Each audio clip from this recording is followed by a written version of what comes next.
Netcasts you love. From people you trust. This is Twit. Bandwidth for Know-How is brought to you by CacheFly at CacheFly.com.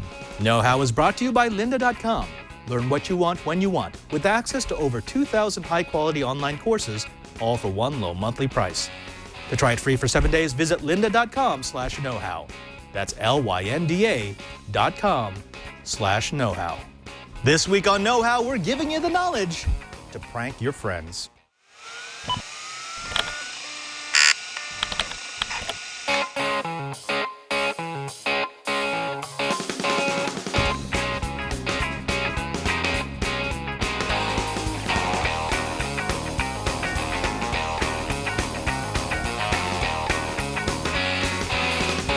Welcome to Know-How. It's the Twitch show where we build, break, and upgrade. I'm your host, Father Robert Balacer.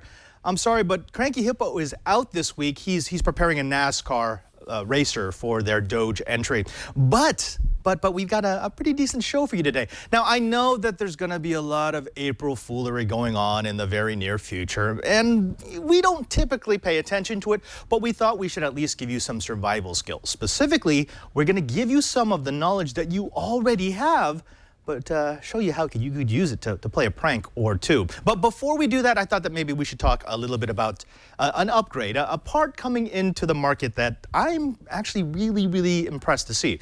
Now, we all know that video performance, especially in games, is dependent on the video card. It used to be dependent on the CPU, but those days are long past. You can have an all-powerful CPU, you can have a lot of memory, but if you have a dog as a video card, your frame rate's just not going to do so well.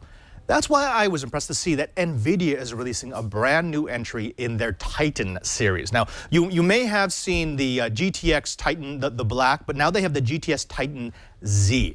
Now, this is an Uber video card. This is essentially a supercomputer on a PCI Express format computer that fits inside your computer. Now, the cool thing about this is it has 5,760 cores. It also has 12 gigabytes of DDR5 memory and a 384-bit memory bus, which means that you're going to get your frames to and from the processor as fast as possible, rendered and then pushed down into your computer and over to your monitor. It can also process a total of, now get this, 8 teraflops. That's 8 teraflops of calculations every second. All the while the bus is running around 700 megahertz, which is interesting because the previous version of this card had the bus running at about 889 to 980 megahertz, which means that you could speed up these processors even more and get more supercomputing power out of them if you actually wanted to. Now, it's not going to come cheap. Unfortunately, right now it's going to be running pretty close to $3,000, which means this is not really a video gaming card. I mean, if you were to happen upon one of these and drop it in your computer, we could probably finally play Crysis at full resolution. But more likely than not, what this is for are for video professionals. Anyone who is using a video suite like Final Cut or even, say, Adobe Premiere, which uses the power of those CUDA cores, is going to find that the rendering experience is blown through the roof. Furthermore, this would be an excellent card for cryptocurrency mining. Now, I'm pretty sure we're not going to get one in just for that, but it is nice to dream. And yes, very much so. It is a dream. It's something I think Brian would be proud of if he were here today instead of preparing for that all-important race. Now, let's get to the pranks. Now, you remember a few episodes ago, in fact, in episode 81, I showed you how to speed up your DNS. The way that we did that was by using a third-party DNS or by changing the host file on your computer so that you didn't have to require a DNS. You didn't have to actually go out to the internet to find the IP address of the server you were trying to reach, or changing the settings in your router to do essentially the same thing. Well, that's all well and good, and that will get you better performance, and that will make sure that your connection stays consistent, but you could also use that little bit of tweakery for the power of pranking. Now, let me say up front, don't do this unless you know someone will take it well. This is something incredibly annoying, incredibly irritating. In fact, I'm going to say most of you shouldn't do this. And if you do it, and if you do get in trouble, please don't tell them that Father Robert told you to do it, because yeah, I don't like those phone calls. Now, what we're going to do is we're going to start out with the host file. If you could go ahead and drop over to my computer, Alex, you may remember this. This is a host file. This is the file inside of Windows. And I actually, in episode 81, I also showed you how to do this in a Mac, but I'm just going to show you Windows right now because it's a little easier.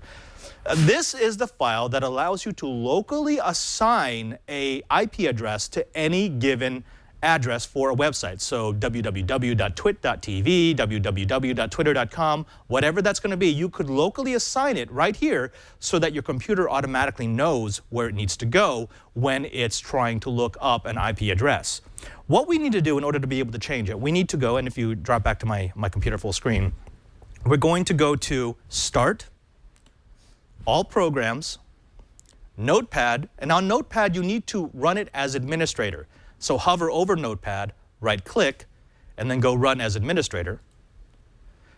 It's going to give you the Notepad program, but now the Notepad program is running as administrator, which means it can change an important system file, which is what you're about to do. Now go to File, Open, and then you need to drop into the C drive, Windows, System 32, Drivers, where are you? There you are, and then etc. And in etc, you're not going to see anything. That's because right now Notepad isn't showing you all files. So click this little menu for text documents. Say, I want to see all files. Now open hosts, this very first one. This gives you the file that will allow you to assign your IP addresses as needed. Now, come back to me real quick. A real pro tip here is you need a way to find the IP address of the site that you're trying to send to. And the easiest way to do that is to use one of two programs that are built into pretty much every operating system. The first one is called Ping. The second one is called NSLookup. I prefer to use Ping just because it gives me sort of the forward-facing server, but a lot of people do like NSLookup because it shows you all the servers that are associated with that address. Let me show you how that works. Go ahead and drop back to my computer. If you go to Start, Command, you'll get a command window. Now if you type, say, ping, let's say irc.twit.tv, and now you've got the number that your computer actually goes to. This is the IP address, the IPv4 address that your computer will go to if you typed irc.twit.tv in a browser. Again, the other way to do that is NSLookup, and then the same thing, irc.twit.tv. And it gives you the same thing. It's not trying to see if it's alive. It's actually looking through the database to see, well, what IP addresses are associated with this particular server. Now that I have that address, what I can do is I can use that 174.37.23.130 to reassign any website. Now, just to show you that we're all on the up and up here, let me jump into a Facebook page right now, facebook.com. And it shows you that my computer is going to Facebook just like it should. Now what we're going to do is we're going to use the format, IP address, and then the website that you want to redirect. In this case, I already know the IP address of the Twit IRC server, and I know I want to redirect Facebook. Let's say I want people to stop using Facebook and instead use one of the best chatting platforms on the internet. If you look at my computer, all I'm going to do is I'm going to go ahead and type that in, which is 174.37.23.130, and then facebook.com. And what will happen is if I go ahead and jump into my browser here, and I go to Facebook, instead of going to Facebook, it's going to resolve back to the Twit IRC channel. Now, this is a cool trick because it's really, really simple. All you need to do is get them away from their computer for just a bit, and then you'll be able to reset their host file. Something else you need to know about this is if you've got one of these websites that has multiple front-facing addresses, like, for example, Facebook, which is facebook.com or www.facebook.com, you need to use all those addresses. You need to redirect them all, otherwise the prank won't be quite effective. The other thing you need to remember is that there are some websites, like for example, twit.tv. You can't redirect to twit.tv because if you just type in the IP address for twit.tv, it won't get you to the web server. That's one of the protections that we use to keep from getting DDoSed off the net. So make sure to test it. Type in that IP address into your browser to make sure that that is actually going to work before you do it. Now, there is another bend to this trick that we're going to show you in just a bit. I'm going to show you how you can use your DDWRT router to do the same thing without ever touching anyone's computer. But before that, I think, Alex, we've got a little something from Brian, right? Did he ever record that? Hold on. No? What? Huh? Yeah, I you know what? He said he left it around here somewhere.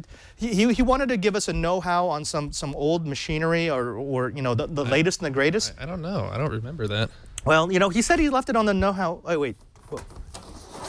Whoa.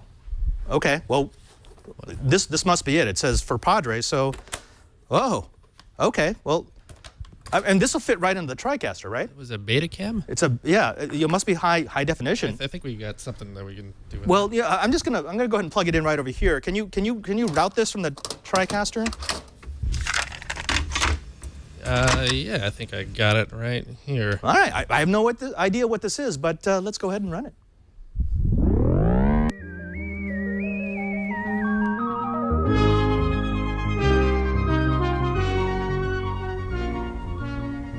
Hi there. Thanks for joining us today. I'm Brian Burnett, and occasionally on Know How, we have what we like to call know-it-alls come on the show. And today we have Alex Gumpel. How you doing, Alex? Hey, Brian. Thanks for having me. Well, thanks for coming on the show. So you're our guest expert, and what would you like to show us today? Well, I'm going to show you how to upgrade the memory in your Macintosh computer. Okay, that sounds like it'd be something pretty handy. Yeah, to I know. figured a lot of people have Macintoshes, and upgrading your memory can increase your performance for many applications. Right, and it's not something too difficult for our average viewers? Well, that depends. So it depends on what kind of Macintosh you have. You have a modular one, which is fairly simple to do because that's ready for expandability. But then there's the compact Macintosh units, and those are a little trickier to get in. So I figured we'll start with the modular one, and it's easy, and then we'll go All right, let's bring out the model. So actually, before we get to bringing those out, we have two Macintosh memory upgrade kits wow, sets. look at these Bring guys. those over there. So these are the single inline memory modules, or SIMs. We have a set of each of these is which one is this? Okay, so these are 4 megabytes each, and this is 1 megabyte each. So we got 4 megs and then 16 megs here. Oh, okay. Now, a quick and dirty way to determine the capacity of one of these SIMs, and it's not always the case, but on some of them, if you look on the chips, I don't know if you can see this, Brian. Wow, that's pretty close. There's a number down there. We probably won't be able to get it on camera with these standard definition. No, just take our words for it, folks. But it says there's a 1,000 there. Yeah. That means about 1 megabyte. So so the chip says 1,000. That means the SIM is going to be 1 meg. Now this isn't This says standard 4,000, and so this is 4 megs 4 megs, okay. per SIM. All right, so we'll be upgrading from what? What do we have here? Let's take a look at what we have. So over here we have the Macintosh 2CX, which is a standard workstation modular computer system. Very stylish. So it's fairly simple to open because that's by design. Now, one thing is you may have a security screw back here, so we'll have to remove that first. Okay. So you just take your standard Phillips screwdriver or whatever it happens to be. I'll just kind of get that in there and turn that. Now, are there any safety precautions we should make our viewers aware of before we start this? Well, let's just crack this open quick. Just real simple. There we go. Oh, wow. As you can Look see, at that. it just pops right off. That's good design, right? So before you start touching anything inside, you'll probably want to use a wrist strap. And that's very simple. You just kind of put that on your wrist. There you go, yeah. And then you want to clip. That stops the static charge. Right, and then you want to clip this to something metal that's hopefully grounded, and we just look for. I'm sure we have something under the desk, maybe, or. Well, we could just forget You know that what? for now. You don't really need it. We're going crazy just kind of today. be careful. Just you want to make sure you're. Don't do this in your socks, right? Don't do this. Standing on carpet in socks, and it'll be fine. Okay. So if we take a look on the inside of the unit here, we have here the memory banks. We have the bank A and bank B. And right now, A is already filled with some RAM. And these are 1 megabyte each, so there's 4 megs of RAM total in this computer at the moment. So the 2CX can go up to 128 megabytes of RAM, but that's very expensive. So I only have a certain Don't number. have to tell me. So we're going to put the the 16 megs that we have here with the Right. 4 meg sims. And because this has 2 banks, we can just add the second bank full of that, and then that's upgrade. So we don't have to actually remove the originals. Very nice. Very nice. With the banks, each one has to be they have to be the same. So like, or all the sims in one bank need to be the same. Okay. So we have stay 4. uniform. So we have 4 1 megabyte sims here. We're going to put 4 Don't mix megabyte them up. sims in the other one. Got it. So they okay. have to kind of stay even like that. So we just take our sims right here and just kind of, if we got the overhead shot, we just kind of stick that right in there, Just like nice so. and easy. And then You don't even click need back. a tool, huh? You just snap them in Nope, there. he just snaps right in. Wow. Kind of put them in at an angle. Of course, when you're on television, this is a lot more difficult. How much more? How much altogether does this give us in this machine? Now? This will give us, so we have 4 megs in there. What's going on with this one? We have 4 megs already, and we're adding 16, so this will give us 20 megabytes total. It's getting hot in here. This is getting very warm. It must be these studio lights. What's wrong with this stupid thing? You turn Well, on the we just will cameras and pretend that's that what one happens. goes in. I'll just try another one here. How about that? I bet there's something just wrong with that. Watch some son Just of a that slot right there. stupid little. Boy, this is interesting. Normally it just pops right in. Yeah, quite the conundrum we have here. It's like it's all. Well, okay. Well, normally it just pops right in. It's great. So for now, we'll just stick those in there, and then that's all you got to do. And then you put the top back on. Don't forget your safety screw, right? Yeah. Why don't you? Here you go. Why don't you screw that in Oh there? boy. Okay. There's a screwdriver. So now, what kind of performance increase can we expect on this? Well, so we're going from 4 megs to 20, and Wow. it depends on the application that you're using. If Yeah. you're using Photoshop or Illustrator, you can have larger files. KidPix is one of my favorites. KidPix, yeah, KidPix probably doesn't utilize too much. It probably can't utilize a lot because it's designed for Don't worry about that tool. Just lower keep end going. computers. So with the modular Mac, it's simple. You just pop them in like that, and there you go. So there's Okay, that. well, so see, I'm glad you came on the show. That's an easy way for any home user to upgrade the RAM on your Macintosh, and you'll see some nice speed boosts. So we have something else? So now we're going to do the compact Macintosh. Now this one is a little more tricky. So right here we have a Macintosh SE. Wow, that looks very lightweight. And the SEs are a very common Mac. These are like the Boeing 737s of the Macintosh world. So many people have hardy. these. They're pretty much the most affordable ones. So you want to set it on its front like that. Okay. And normally you should go to the dealer to get this done. And there's certain specific tools that you need to open one of these. But we don't have those. So we're just going to kind of make do with the tools that we have. Yeah. So you need a Torx T15 bit. And where were you able to find this? Oh, we have a toolkit somewhere. Yeah, somewhere in the studio. Yeah, somewhere okay, here in the studio. good, So I good. was able to borrow that. So it's good. And you want a nice long. You're gonna need driver the for length, that. huh? Yeah. So inside the handle here, I don't know if we could take a look. There are 2 screws, and we need to get both of those out. So you want to take your thing and put it in there, and you should be able to just get it out, sort of. Oh, there we go. Okay, Yeah. All right. Are they in there pretty tight? Yeah, a little bit. And just kind of want to keep turning that. Excuse me. Yeah. So how much RAM did this computer come with? Originally. Macintosh SEs typically come with 1 megabyte of RAM, and that's what this has too. Okay. And are we having trouble getting I the think screw we're out having a here? little trouble getting that out. Why don't you give that a try? I'm going to go run yeah. and get my other tool just to Okay, I know well, it works. I'm gonna give this a shot here. It shouldn't be too difficult. I'm sure everyone at home won't have this much trouble unless you're trying to film it in front of an audience live. Then this happens. Things break and it doesn't work right. Oh man. So I have my own tool that usually works for this, Yeah. and I kind of do a cheat. So I got just a regular screwdriver, or it's a driver. It's not. It's Let's got try a that. modular Let's bit, just and then I have a little give it extender, and we just kind of pop that into there and put the Torx head on, and this will just kind of barely work. It's a little kludgy, but it seems Let's to just do see the if we job, can and pop those bad boys out of there. it feels like it's actually already loosened. Oh, Maybe it is. Well, let's try the other one. All right, this one is tight. Okay, there we go. So the modular design with computers, it makes it simple to take these apart, and for most people, not us. Well, with modular Macintoshes, that's true, but with these compact ones, A little bit. The Apple would like you to go to your local Apple dealership and have them do it. Certified dealer. There we go. Okay, we got the 2 screws out. I'll just take that there, and then we got 2 more screws on the back plate here, and we'll just kind of get Can we those take out. a close look at that? Yeah, there we It's go. right there. I just got to unscrew that. Well, there we go. That wasn't too difficult. And one more. Zip, zip. Yep. Now, most home users may not have an actual Torx bit. So again, it's kind of there so people don't really tamper with it unless you really know what you're doing, because theoretically if you have a Torx driver, you kind of know what you're doing. Okay. Yeah, I'll hang on to those for Okay. you. Promise not to lose them. Maybe.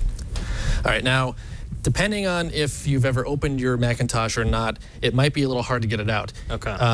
The actual repair people, they have a tool that you basically kind of put it in the little crack there and pry it open. Is there some sort of adhesive that holds this No, together? it's just in there. Okay. What you can do if you can't get the thing off is you can take like a flathead screwdriver and kind of put it in there and kind of twist it a bit. You just want to be careful that you don't damage the plastic when you do that. Okay. But this one I think is Can we just slide this that one bad just boy pops up? right off like that.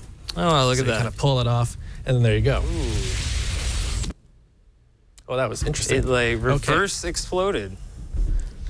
We do seem to have a bit of dust in here. Right, of course, this is a workhorse computer. You're going to have dust and some stuff in there. Now, because this has a CRT in it, a built-in monitor, be very careful not to touch any of that. That could be a CRTs little are very dangerous, dangerous, and you can electrocute yourself if it's charged. Right now, this particular device is probably discharged, hasn't been plugged in a while, Okay. so it's fine. But if you just unplug your thing and you open it up, you don't want to touch it. Okay, and so ideally, that's a safety note. And if you have a discharge tool and you know how to use it, you should use that before working in there.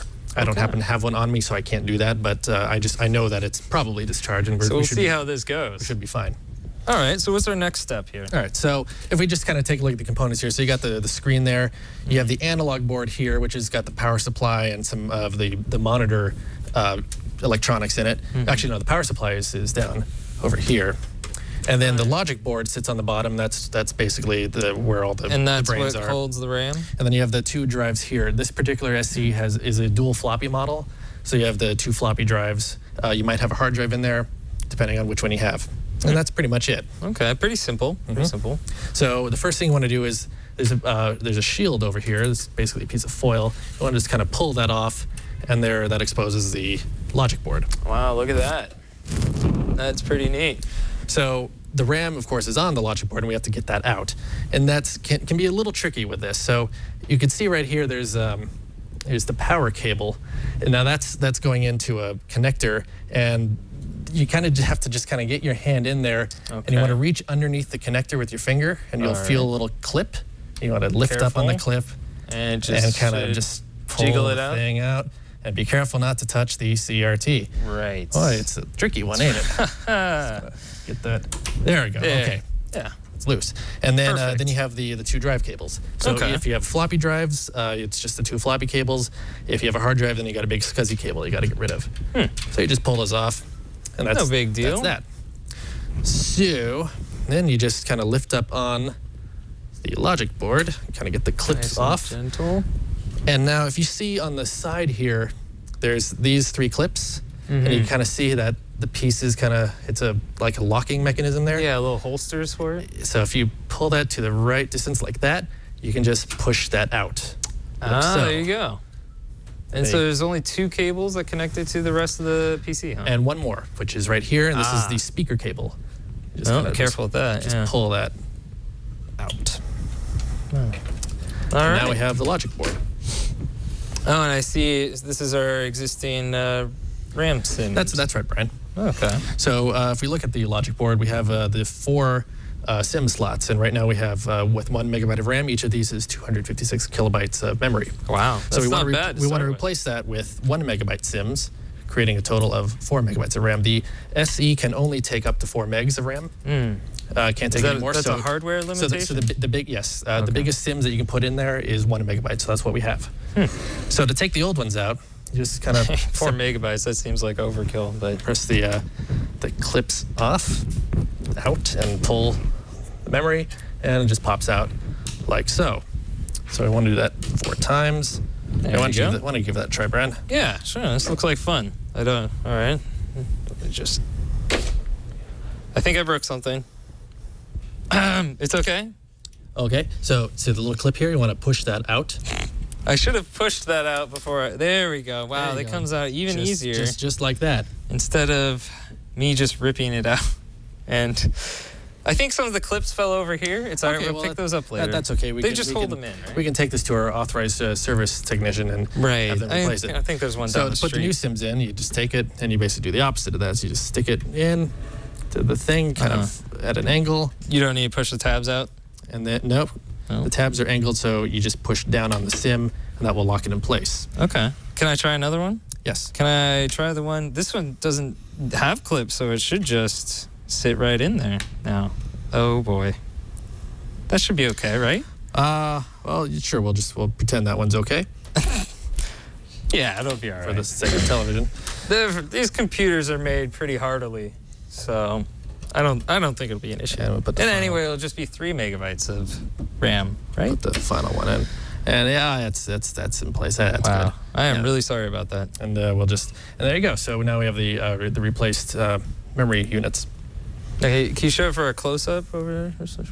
Oh, Just that's leave that one over there, Yeah, that's. and there you go. No problem. Okay, so let's get it back in there. All right, so to put it back in, we basically do the opposite of how we got it out.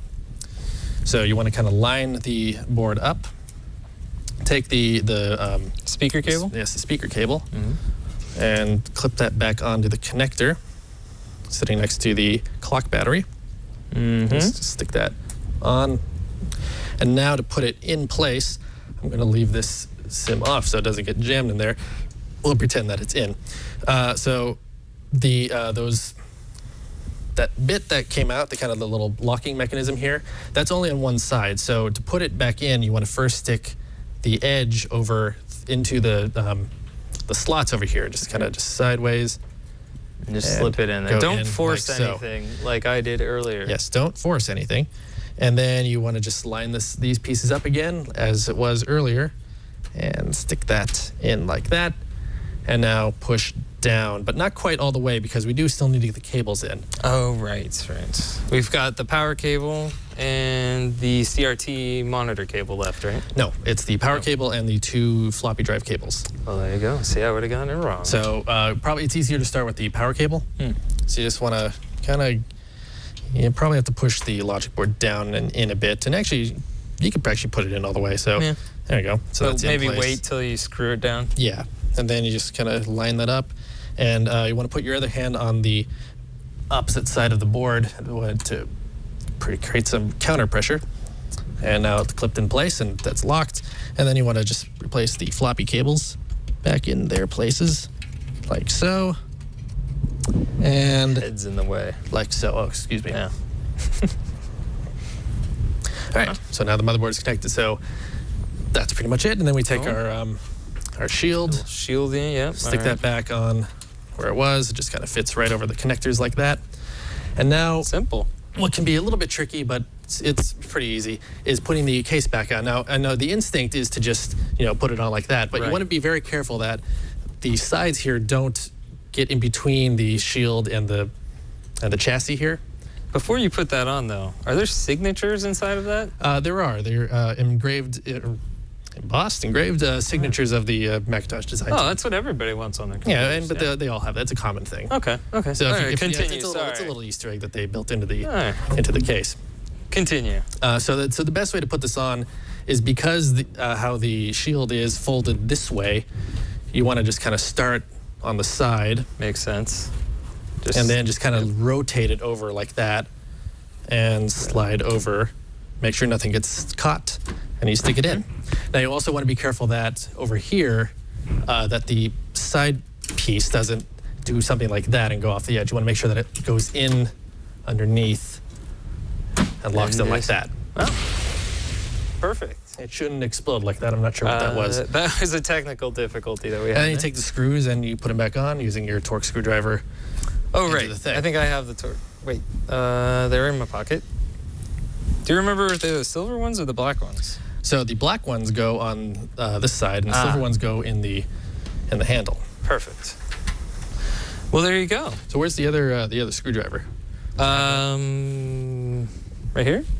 So why don't you go ahead and tighten these with that, and I'll tighten these Sure. with this. So just to reiterate to our audience, we've taken apart the Mac. We put the new, bigger SIMs in, and we'll be having 4 megabytes of RAM. The larger capacity Larger modules. capacity. We'll probably notice a nice speed boost from these. And probably took us, what? We did all this in real time. What, about 10 Yes, minutes? there's no editing here. No editing. So really, that's a job you can do on the weekend. You know, if you have a spare hour, and you'll definitely notice the difference in performance, I'm sure. And then you can take your old RAM and save it for, you may have another Macintosh you want to use the old memory in if you buy it with less than what the SIMs you pulled out. Yeah, don't throw that stuff away. Yeah, you want to always kind of save that stuff. You never know when you're going to want to use it again. Okay, well, So thanks for coming on the show, Alex. I think that's about all the time we have for this segment. But yeah, is there anything else you'd like to tell us about your project or anything? No, just if you have any questions, you could always go to your local Apple dealership and ask them about memory upgrade options, and they'll be happy to help you with that. Great. All right, well, I'd be happy to have you on the show again sometime soon. Back to you, Padre. Wow, a piece of history there. I want to thank Brian Burnett and Alex Gumpel from that tape from 30 years ago, showing us a way to really don't ever upgrade your memory like that, because then everything is broken. We also want to thank the Apple Museum here in the Silicon Valley for donating that Mac to us, which no longer works. All right, well, coming right up, we're going to show you an easier way to do that redirect trick if you're using a DDWRT capable router. But before that, I thought this might be a nice time to thank our sponsor, Lynda. Now, if you're watching Know How, we know that you're a know-it-all. We know that you want to learn how to do things. You want to learn how to make. You want to learn how to program. You want to learn how to build a business, maybe. And that's why we're so happy to have Lynda.com as a sponsor of the Know-It-All crowd. Now, at lynda.com, you get the premier online learning company. What do you want to learn? Photography, audio and video editing, software skills? With the easy-to-follow video tutorials on lynda.com, you can learn at your own pace, on your own terms, from top industry experts. With a lynda.com subscription, members receive unlimited access to thousands of online video courses that cover a variety of software, creative, and business skills. Now, for me, I have been all over their Python lessons. They have a series of videos that are dedicated to being up and running with the Raspberry Pi. Now, you know that here on Know How, we love the Raspberry Pi. It's an inexpensive platform that can do pretty much anything you tell it to do, but you need to learn how to program it. Otherwise, you're just installing other people's packages. Well, with lynda.com, you can learn not just how to be up and running, but it will teach you the advanced skills, the things that you need to be able to turn your Raspberry Pi into, say, an ISS above device, or a home automation device, or a device that streams video and audio from the internet. It's all right there with lynda.com. Lynda lets you improve your skills, learn new software, and keep up with technology, with over 2,000 courses that are added again and again daily. Their new courses this week include Foundations of Programming, Programming for Kids, Up and Running with 3D Printing, Shooting a Photo Essay, Telling a Family Story, and UX Design Tools, Photoshop. Instructors are working professionals at the top of their fields and expert teachers. They don't just teach. They don't just teach from a book. These are people who have actually done this for a living. And so you're getting the benefit of their years of experience. Lynda has high-quality video productions from state-of-the-art studios, which means that these aren't those homemade YouTube videos, which are great for the amount of knowledge that they give you, but you know, there's something about watching a video that has good audio or has a well-lit studio. You just want to watch it more. It helps you to learn the way you want to learn. Lynda has curated course content. Each lynda.com course is carefully structured so that users can learn from start to finish or jump to a specific chapter for quick answers. They also have easy-to-follow videos that can help you find the answer you need by giving you in-video transcripts. That means that you don't have to jump around within a video to find the section that you're looking for. You can just search for the problem you're having, and they'll give you the piece of video that shows you the answer. It's really that easy. Lynda has courses for all experience levels that cover a wide range of technical skills, creative techniques, business strategies, and so much more. They let you watch from your computer, your tablet, or mobile device. And one of my favorite pieces is that they let you switch between devices. Pick up from the chapter that you left off. Learn at your own pace, on your own device, at your own schedule, when you want, how you want. That's the promise of lynda.com. Lynda.com now also has certificates of course completion, which you can publish to your LinkedIn profile. So here's what we want you to do. We want you to try lynda.com. Learn something new in 2014 with lynda.com.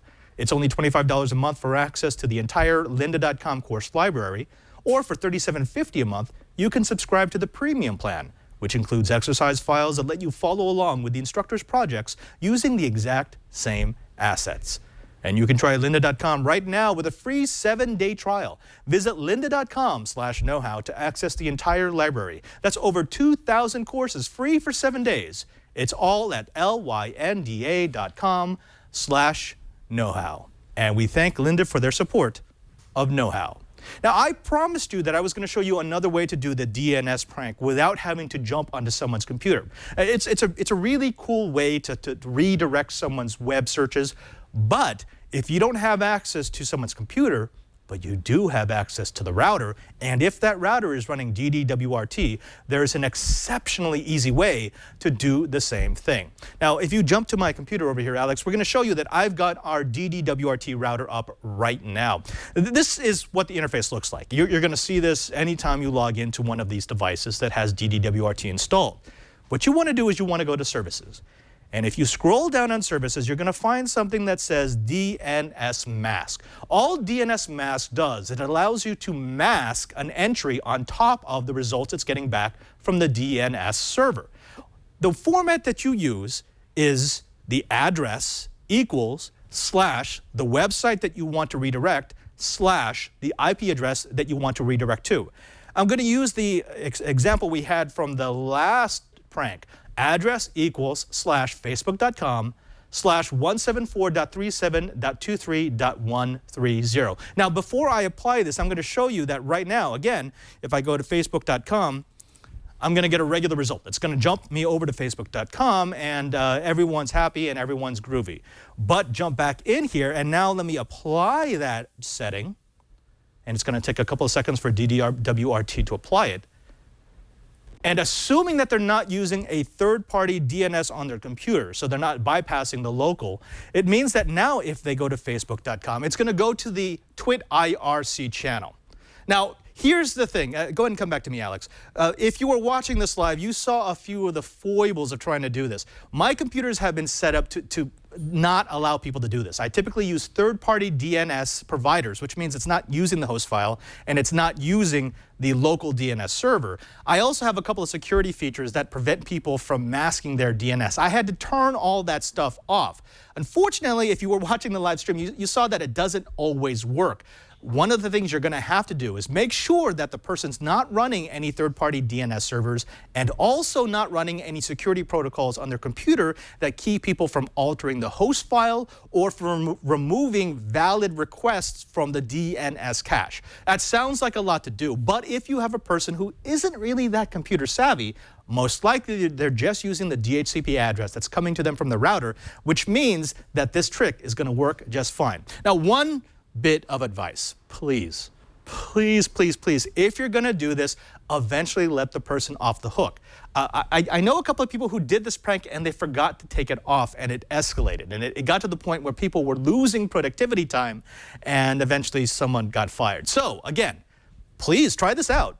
Make sure that you know how to do it, but if you're going to do it, eventually fess up. It is a prank, it's all in good humor, and we don't want anyone getting fired. Now, next week, Brian will be back, and we've got a doozy of an episode coming up for you. But before that, we'd like you to check out our show notes page. If you go to our show notes page on the Twit TV network, that's twit.tv/knowhowkh, you're going to be able to find all of our episodes along with the show notes, including the notes on how to pull off these pranks. It's going to be spelled out for you in step-by-step instructions. It's one of the things that we do to make sure that you can do all of these tricks, all of these projects, all of these maker events on your own. Also, you could find us on YouTube. If you go to youtube.com/knowhow, you'll find each individual video. And that's actually, it's a large community. I believe we get anywhere from 3,000 to 100,000 views per video. Go ahead and check us out. Share us with your friends and see if maybe they want to get into the Know How spirit as well. Not only that, you can find us on our G+ group. We do have a very active G+ group. I'm actually proud of it. We've got over 6,000 users right now. And the thing that happens is whenever someone suggests a project, whenever someone has a question, whenever someone comes to us with a problem, it's usually not the hosts that give us the answers. It's our know-it-alls. It's the people in our G+ group, which you can find by going to gplus.to/twit. KH. It's one of the things that we try to get you involved with so that you can be part of Know How even when the show is not running. You can also find me on Twitter at twitter.com/PadreSJ. That's at PadreSJ, so you can keep up with me in between the shows, find out what I'm doing on the Twit TV network, and overall see what's happening in the life of an Uber geek. Until then, until the next time, until Brian is back and Alex hopefully gets away from that Betamax VHS machine, I'm Father Robert Ballecer, and now that you know, go do it.